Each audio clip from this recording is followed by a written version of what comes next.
ఇది కేవలం సమాచారంగా మాత్రమే భావించండి. వైద్య నిపుణులను సంప్రదించండి. చెవుడు రావడం అన్నది పుట్టుకతో వచ్చిన చెవిటి సమస్యలు కొన్ని అయితే తర్వాత ఫంక్షనల్గా హియరింగ్ లాస్ మెల్లిమెల్లిగా అది దాని ఫ్లూయిడ్ చేరో ఇంకోటి అయ్యో ఆ పొర ఇయర్ డ్రమ్ డ్యామేజ్ అయ్యి రకరకాల కారణాలు ఉంటాయి సార్. పార్షియల్ హియరింగ్ లాస్ చాలా మందికి ఉంటుంది. ఆడియోమెట్రీ చేస్తే గానీ అర్థం కాదు, ఏజ్తో వచ్చేది. ఆడియోమెట్రీ చేస్తే గానీ ఎంత అది చేయటం అని, అది ఏజ్తో పెరుగుతూ పోతుందా సార్? తప్పకుండా దాన్ని అడ్రస్ చేయాల్సిందేనా? డెఫినెస్ లైక్ క్యాటరాక్ట్ అంటే అడల్ట్ ఏజ్డ్ వాళ్ళకి చెప్తున్నాను.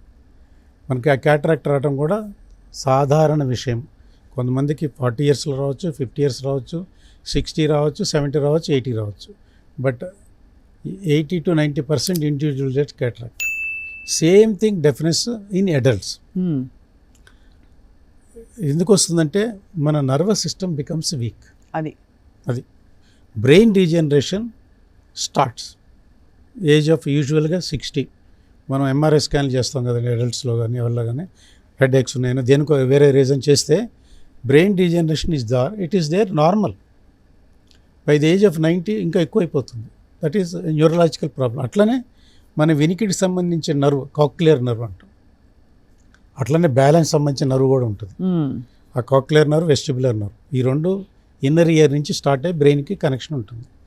సో కాక్లియర్ నర్వ్ డీజనరేషన్ నార్మల్గా స్టార్ట్ అయ్యే ప్రాసెస్ యూజువల్గా 60, 70 స్టార్ట్ అవుతుంది. కొంతమంది లక్కీ పర్సన్స్ అదృష్టవంతులు ఉంటారు, ఏ ప్రాబ్లం రాదు. వాళ్ళ 80 ఇయర్స్ కూడా వాళ్ళ హియరింగ్ చాలా బాగుంటుంది. అవును, that is total individual variation. But మనకి డెఫినెస్ వచ్చిందంటే అది ఒక డిసీజ్ కాదు, అడల్ట్స్లో డిసీజ్ కాదు ఈ nerve degeneration, because it is a common like cataract. అయితే మొత్తం డెఫినెస్ అంటే మీరు అన్నారు బై బర్త్ కంజెనిటల్, అది జెనెటిక్ ప్రాబ్లమ్స్ వల్ల వస్తుంది. వాళ్ళకి ఇప్పుడు ఎక్సలెంట్ ట్రీట్మెంట్ కూడా ఉన్నాయి, కాక్లియర్ ఇంప్లాంటేషన్. ఆ టాపిక్ చాలా డీటెయిల్గా తర్వాత చెప్పొచ్చు. అవును. So any deafness, what ever, congenital deafness, acquired deafness, అన్నీ క్యూరబుల్. మనం ఇగ్నోర్ చేసి మనం నిర్లక్ష్యం చేసి అది పెరిగేసి ఇంకా ఎక్కువ పెరగటానికి మనం ఛాన్స్ ఇస్తున్నాం. కానీ they are all curable problems.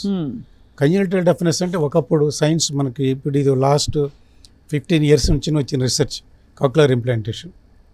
యూరోప్లో 25 ఇయర్స్ బ్యాక్ చేశారు ఈ రీసెర్చ్. ఇప్పుడు 1 year బేబీ కూడా చేయొచ్చు అనమాట. సో అంటే technology is available, right, it is totally curable unless we ignore it. Right. తర్వాత మీరు చెవిలో ఇన్ఫెక్షన్, కర్ణబేరి రప్చర్ అయింది.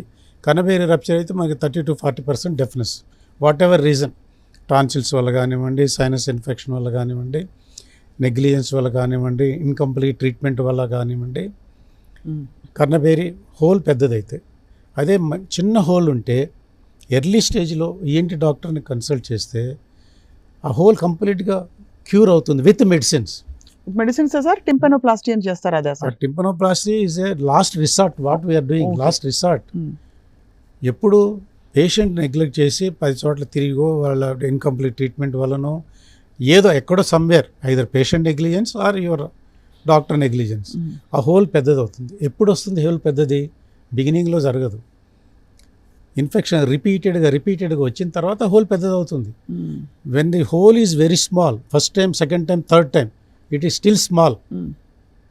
Total with medication always done my patients, it is totally curable. ఏం మెడికేషన్ ఇస్తారు సార్? అంటే what is the nature of the medication అని? Ear drops plus cold అయినప్పుడు you take precaution. అది ఎందుకంటే నోస్ నుంచి ఇన్ఫెక్షన్ స్ప్రెడ్ అవుతుంది, పర్టికులర్లీ చిల్డ్రన్, సైనస్ ఇన్ఫెక్షన్ ఉన్న వాళ్ళకి. అందుకని కోల్డ్ ఫుడ్స్ అన్ని అవాయిడ్ చేయమని చెప్తాం. Because you got the problem. అది నాట్ ఫర్ ఎవ్రీబడి, అందరికి చెప్పాం. యూ గాట్ ఏ ప్రాబ్లం, నీకు రిపీటెడ్ కోల్డ్ ఉంది, రిపీటెడ్ కోల్డ్ వల్ల చెవి ఇన్ఫెక్షన్ వచ్చింది, you avoid these things. So repeated cold అయినప్పుడు సైనస్ ఉంటే సైనస్ క్యూర్ చేసుకో, లేదు ఇమ్మీడియట్గా ఒక tablet cold act plus Fibrex plus ఒక ట్యాబ్లెట్ వేసుకున్నారనుకోండి, that will not spread to the ear. అంటే తర్వాత చెవులకు వాటర్ పోకుండా చూసుకోవాలి. హోల్ ఉన్నప్పుడు, హోల్ ఉంటే ఏమవుతుందంటే వాటర్ గోస్ ఇన్సైడ్, ఇమ్మీడియట్గా ఇన్ఫెక్షన్. స్టెరైల్ వాటర్ కాదు కదా మనం స్నానం చేసేది. సో స్టెరైల్, అందుకని కాటన్ పెట్టుకొని పైన వ్యాజ్లిన్ పెట్టుకుంటే మనకి వాటర్ లోపలికి పోదు till the whole is completely filled up. Right. కంప్లీట్గా జాయింట్ అవుతుంది 90%. ఆ హోల్ కంప్లీట్గా ఫిలప్ అయిపోతుంది, క్యూర్ అయిపోతుంది. Because God has given that kind of healing power. ఈ సరౌండింగ్ టింపానిక్ మెంబ్రేన్ నుంచే అది నెమ్మదిగా గ్రోత్ వస్తుంది. మీకు ఇంకా తెలియని విషయం ఏంటంటే టింపనోప్లాస్టీ సర్జరీ చేస్తాం కదా, టింపనోప్లాస్టీ సర్జరీ చేసినప్పుడు ఎక్కడి నుంచో గ్రాఫ్ట్ తీస్తాం, టెంపరాలిస్ ఫేషియా. ఈ హోల్కి పైన కింద దాన్ని ప్యాచ్ అప్ చేస్తున్నాం అంతే. ఆ ప్యాచ్ పర్మనెంట్ కాదు, 2 monthsలో ప్యాచ్ పోతుంది. ఈ చుట్టూ ఉన్న కర్ణభేరియే పెరుగుతుంది, హీల్ అవుతుంది. అంతే. ఈ ప్యాచ్ నిలబడదు, ఈ patch this goes off. So like tissue ఎలా అయితే టెంపరీ సపోర్ట్. అది ఈ టెంపరీ ఆ కర్ణభేరి హోల్కి మార్జిన్స్ కొంచెం రా ఏరియా చేసుకొని మనం కింద గ్రాఫ్ట్ పెడతాము. ఈ క్రింద గ్రాఫ్ట్ ఉండే సపోర్ట్ ఉంది కాబట్టి అది పైన స్లోగా గ్రోత్ వచ్చేసి అది 3 monthsలో కంప్లీట్గా హీల్ అవుతుంది.